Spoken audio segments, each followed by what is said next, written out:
dance step that I will teach you is the waltz turn. The time signature is 2-4 or 3-4 time signature. Then there are two measures in that dance step. Then the dance step pattern are execute two waltz steps, like what I have demonstrated earlier, and to make a turn. So this is the waltz turn. Step, close, step, step, close, step. Then on the other side, step, close, step, step, close, step.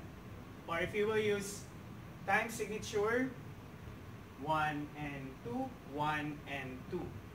1 and 2, 1 and 2. Or the 3-4 time signature, 1, 2, 3, 1, 2, 3, or 1, 2, 3, 1, 2, 3.